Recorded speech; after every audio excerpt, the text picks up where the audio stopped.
Students, अपन ने hard and soft acid base chapter शुरू किया था और मैंने आपको hard and soft acid and bases के खूब सारे एग्जांपल्स बताए थे और ये बताया था कि हार्ड एंड सॉफ्ट एसिड और बेसिस के अलावा एक और बाउंड्री होती है, एक और कैटेगरी होती है और होती है बॉर्डर लाइन। क्या होता है? Border line acids and border line basis. Border line basis है ना, जिसको हिंदी में अपन क्या कहेंगे? सीमावर्ती अम्ल और सीमावर्ती क्षार। सीमावर्ती अम्ल का कुछ एग्जांपल लिखो। आयरन, आराम से याद हो जाएगा, कोबाल्ट, निकिल, कॉपर और जिंक। देखिएगा सब +2 ऑक्सीडेशन स्टेट में, ये सारे के सारे आपके क्या हो गए? बॉर्डर लाइन एसिड्स हुए, right. And the examples of some border line bases are pyridine C6H5, okay, NH2, this one sorry, aniline and pyridine C6H5N, okay। तो इस तरह से आप लिखेंगे कि C6H5N, ये जो आपका हो गया pyridine का एग्जाम्पल हो गया और ये आपका हो गया एनिलीन का एग्जाम्पल, ये हो गया आपका बॉर्डर लाइन बेसिस, है ना। तो मैं आपको ये बात बताना चाह रही थी कि हम जनरली कहते हैं कि ये हार्ड एसिड है, ये हार्ड बेसिस है ना। तो ये कोई एक्चुअल में एब्सोल्यूट टर्म नहीं है, है ना, एकदम बिल्कुल एब्सोल्यूट टर्म नहीं होकर के एक ये रिलेटिव टर्म है कि हम ये कहते हैं कि इसकी तुलना में ये हार्ड है और इसकी तुलना में ये सॉफ्ट है ना। जैसे सपोज मैं आपको एक एग्जाम्पल देती हूँ, आप एग्जाम्पल देखिएगा कि अगर सपोज मैं आपको बोलूँ कि मेरे पास में सारे के सारे एल्कली मेटल्स ले लो, क्या ले लो? सारी की सारी एल्कली मेटल्स को ले लो, सारी की सारी क्षार धातुओं को लोगे, तो आप क्या कहते हो? मैंने उसको किस में कैटेगराइज किया था? सारी की सारी एल्कली मेटल जो आयंस थे उनको मैंने आपको बोला था हार्ड एसिड, क्या बोला था? कठोर अम्ल बोला था, है ना। लेकिन अगर हम इसमें भी कंपैरिजन करें तो आप देखो कि सबसे पहले लिथियम शुरू हो रहा है, लिथियम, पोटेशियम, सोडियम, है ना, इस तरह से। और इधर हमारे जैसे सपोज सीजियम आ रहा है ना, तो आप देखोगे कि लिथियम भी क्या है? एल्कली मेटल है, क्षार धातु है, और सीजियम भी क्या है? क्षार धातु आयन है। लेकिन हम क्या करेंगे, अगर मैं दोनों में कंपैरिजन आपसे पूछूं, आप ध्यान से सुनिएगा, अगर मैं आप दोनों में आपसे कंपैरिजन पूछूं कि लिथियम और सीजियम में से कौन ज़्यादा हार्ड है और कौन ज़्यादा सॉफ्ट है, तो आपका जवाब क्या होगा बताइए? आप ये कहेंगे कि सीजियम थोड़ा सा ज़्यादा सॉफ्ट है और लिथियम थोड़ा सा हार्ड है। क्यों कहेंगे बताइए? क्यों? क्योंकि लिथियम का आकार बहुत ही छोटा होता है, स्मॉल साइज है, जबकि लिथियम के कंपैरिजन में सीजियम का आकार थोड़ा सा बड़ा है। और जब बड़ा आकार होता है तो वो आसानी से ध्रुवित हो जाता है, इजीली पोलराइजेबल है ना। और ये लेस पोलराइजेबल है, कम ध्रुवित होता है, इट इज मोर पोलराइजेबल, है ना। तो जो मोर पोलराइजेबल है वो सॉफ्ट होगा और ये हार्ड होगा। क्लियर है? बोलो। तो मैं फिर से अपनी बात रिपीट करती हूँ कि हमने hard acid, hard soft acid लिए, उसके बाद में हार्ड बेस और सॉफ्ट बेस लिए, है ना। लेकिन हार्ड और जो सॉफ्ट टर्म्स हैं या कठोर या मृदु टर्म्स हैं वो बिल्कुल कोई शार्प टर्म्स नहीं है, ये एक दूसरे से रिलेटेड चीज़ें हैं कि इसकी तुलना में ये कठोर है और इसकी तुलना में ये थोड़ा सा आप क्या कहोगे? मृदु है। क्लियर है? तो हमने बॉर्डर लाइन एसिड्स में लिया आयरन, कोबाल्ट, निकिल, कॉपर और जिंक +2 ऑक्सीडेशन स्टेट में। अब देखिएगा, अब मेरे साथ ही हाथों हाथ इसी चीज़ को नोट करिए और ध्यान से सुनिएगा। क्या? आयरन +2 को मैंने बॉर्डर लाइन में रखा, ओके, गॉट इट। अब मैं आपसे पूछूं कि आयरन +3 क्या है? जल्दी बोलिएगा, आयरन +3 क्या है? क्लिक करना चाहिए। क्या? It is a hard acid. Why it is a hard acid? सुनिए, because here the oxidation state of iron is 2, है ना, ऑक्सीकरण अवस्था कम है, तो थोड़ा सा पोलराइजेबिलिटी बढ़ गई तो वो मृदु हो गया, बॉर्डर लाइन में आ गया। क्लियर है? लेकिन अगर हमने इसकी ऑक्सीकरण अवस्था को बढ़ा दिया तो क्या हो गया? लेस पोलराइजेबल हो गया, तो ये थोड़ा सा कठोर की तरफ चला गया। क्लियर है? बोलो। तो इट इज़ हार्ड, ओके। अब आप आइए, देखा फिर से मैं बताती हूँ आपको, है ना। जब मैंने आपको सॉफ्ट याद करवाए थे, सॉफ्ट एसिड्स, तो आप नोट करिएगा, मैंने क्या कहा था? कैडमियम +2 और मर्क्यूरी +2 को मैंने किस में रखा? फिर से याद करो जल्दी से, साथ में किस में रखा था? इसको हमने रखा था सॉफ्ट एसिड्स में। Got it? किस में रखा था? सॉफ्ट एसिड वाली कैटेगरी में रखा था, है ना। क्यों रखा था बताइए? वो इसलिए रखा था कि निकिल, पहले कैडमियम और मर्क्यूरी को हम देखें तो एक ग्रुप में साइज बढ़ता जा रहा है ना, तो इनका आकार क्या हो गया, बड़ा हो गया, इनका साइज हो गया बड़ा। तो जिसका साइज बड़ा वो आसानी से ध्रुवित होगा। तो ये दोनों तो कहाँ गए, सॉफ्ट में आ गए। लेकिन क्योंकि निकिल का आकार थोड़ा सा छोटा है तो वो कम ध्रुवित होता है, इसलिए वो सीमावर्ती में आ गया, है ना। ज़्यादा सॉफ्ट भी नहीं है, सॉफ्ट भी नहीं आया लेकिन हार्ड भी नहीं है, तो सीमावर्ती में आ गया। आगे बोलो, आपको बात समझ में। अब देखिएगा, आप कॉपर पे आ जाइए, है ना। कॉपर को जब मैंने +1 में लिया तो क्या बोला था, याद करो फटाफट जल्दी से, क्या बोला था, सॉफ्ट एसिड। क्यों बोला था कि जब कॉपर की ऑक्सीकरण अवस्था +2 है तो वो आसानी से ध्रुवित होगा, तो वो सॉफ्ट हो गया। लेकिन जब ऑक्सीकरण अवस्था +2 है, ध्यान से सुनिएगा, +1 है तो आसानी से ध्रुवित हुआ, सॉफ्ट एसिड हो गया, है ना। लेकिन +2 है तो क्योंकि ऑक्सीकरण अवस्था ज़्यादा है, इसकी तुलना में कॉपर प्लस की तुलना में ये कम ध्रुवित होगा, तो ये बॉर्डर लाइन पे आ गया। क्लियर है बोलो। तो एक बहुत ही बेसिक कंसेप्ट है जिसको एक बार आप बस कॉन्सेंट्रेट करोगे तो आप आराम से सारी चीज़ों को याद कर सकते हो। क्लियर है बोलो, है ना। इसी तरह से देखो, ये मैंने लिया बॉर्डर लाइन शार लिया, है ना। तो जरा इसे भी आप एक बार देख लीजिएगा कि बॉर्डर लाइन शार में मैंने किस किसको लिया है। देखिए, पिरिडीन को और एनिलीन को लिया है ना। ये क्या हो गया आपका एनिलीन और ये हो गई आपकी पिरिडीन, है ना। लेकिन अगर मैं आपको देखूं हार्ड बेस का कोई एग्जांपल दूं इससे रिलेटेड, तो आप देखिएगा अमोनिया और जो प्राइमरी अमीन्स है ना वो होते हैं हार्ड बेसिस। सुनिएगा ध्यान से, है ना, क्योंकि सब जगह सिर्फ लॉजिक है और कुछ भी नहीं है ना। अमोनिया और प्राइमरी अमीन क्या हो गया आपका, हार्ड बेसिस हो गए। क्लियर है। अब आप देखिए ये सॉफ्ट क्यों हुआ, ध्यान से सुनिएगा, है ना। ये सॉफ्ट, जैसे मैं एग्जांपल ले लूँ, चलो आप लिख लीजिए, क्वेश्चन की फॉर्म में लिख लीजिए, एक्सप्लेन वाई, ताकि आपको अच्छे से समझ में आए। समझाइए क्यों ammonia is a hard base. Ammonia तो एक कठोर क्षार है, वेयर एज जबकि pyridine C65H5N is a borderline base, सीमावर्ती क्षार है। बात समझ में आई कि अमोनिया तो एक कठोर क्षार है जबकि पिरिडीन एक बॉर्डरलाइन क्षार है। जबकि जनरली हम क्या कहते हैं, हम ये कहते हैं कि जिसमें नाइट्रोजन दाता परमाणु होता है वो जनरली क्या होते हैं, हार्ड बेस होते हैं। लेकिन आप यहाँ क्या नोट कर रहे हैं कि इसमें भी, अमोनिया में भी नाइट्रोजन है और पिरिडीन में भी नाइट्रोजन है, लेकिन अमोनिया तो आपका हार्ड बेस है, लेकिन पिरिडीन सीमावर्ती यानी थोड़ा सा मृदु क्या है, क्षार है। क्लियर है।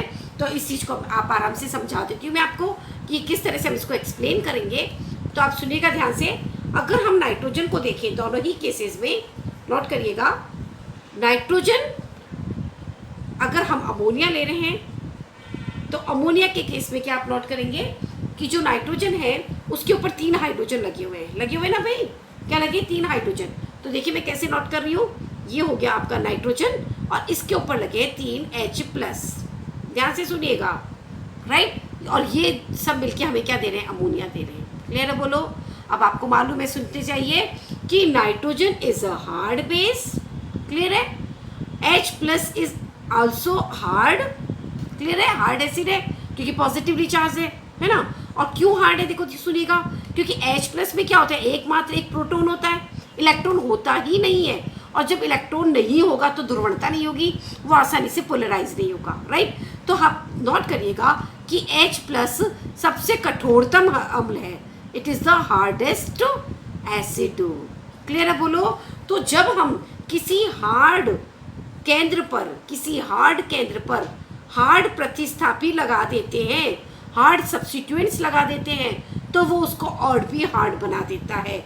और यही रीज़न है कि ammonia is a hard base. बोलो, बात समझ में आई क्या, कि नाइट्रोजन खुद एक कठोर क्षार है और उस पर जब हम 3 कठोर अम्ल लगा देंगे तो आप देखेंगे वो उसकी कठोरता को और बढ़ा देगा। और यही रीज़न है कि ammonia is a hard base. Got it. Now come to the pyridine. Okay, pyridine is C6H5N। Okay, अब आप क्या नोट करेंगे, अगेन नाइट्रोजन जो है it is a hard base, वो एक कठोर क्षार है, but the presence of this group C6H C5H5 not 6 है ना, क्योंकि हम pyridine ले रहे हैं, एनिलीन नहीं ले रहे हैं। C6H5N, आप क्या देखेंगे, C6H5N के अंदर ये पूरे की पूरी एरोमेटिक रिंग आ रही है ना, इस तरह से pyridine होता है नाइट्रोजन, ठीक है ना, CH ओके। तो आप क्या नोट करेंगे कि पूरी की पूरी एरोमेटिक रिंग आ रही है जिसके पास बहुत सारे इलेक्ट्रॉन है ना। तो इस इलेक्ट्रॉन की वजह से क्या होता है, ये इलेक्ट्रॉन आराम से नाइट्रोजन को दे देते हैं और इसलिए नाइट्रोजन की ध्रुवणता बढ़ जाती है, इसकी पोलराइजेबिलिटी बढ़ जाती है। और जब इसकी ध्रुवणता बढ़ जाएगी तो ये थोड़ा सा सॉफ्ट हो जाएगा, और जब ये सॉफ्ट होगा तो ये क्या हो जाएगा, बॉर्डर लाइन हो जाएगा, सीमावर्ती हो जाएगा। क्लियर है बोलो। तो आप आराम से समझा सकते हैं कि अमोनिया एक कठोर क्षार इसलिए है क्योंकि नाइट्रोजन खुद भी कठोर है और उसके ऊपर जो H ग्रुप लगे हुए हैं वो उसकी कठोरता को बढ़ा देते हैं। क्लियर है बोलो। और वो भी क्योंकि H+ है वो कठोर है। लेकिन pyridine के केस में क्योंकि नाइट्रोजन तो कठोर है लेकिन यहाँ पर पाई इलेक्ट्रॉन्स प्रेजेंट हैं और वो पाई इलेक्ट्रॉन्स नाइट्रोजन की ध्रुवणता को बढ़ा देते हैं, और यही रीज़न है कि जो pyridine है वो एक सीमावर्ती क्षार है। क्लियर है। अब थोड़ा सा अपन ले लेते हैं classification of acids and bases as hard and bases, hard and soft, यानी अम्ल तथा क्षारों का कठोर तथा मृदु में वर्गीकरण। Okay, classification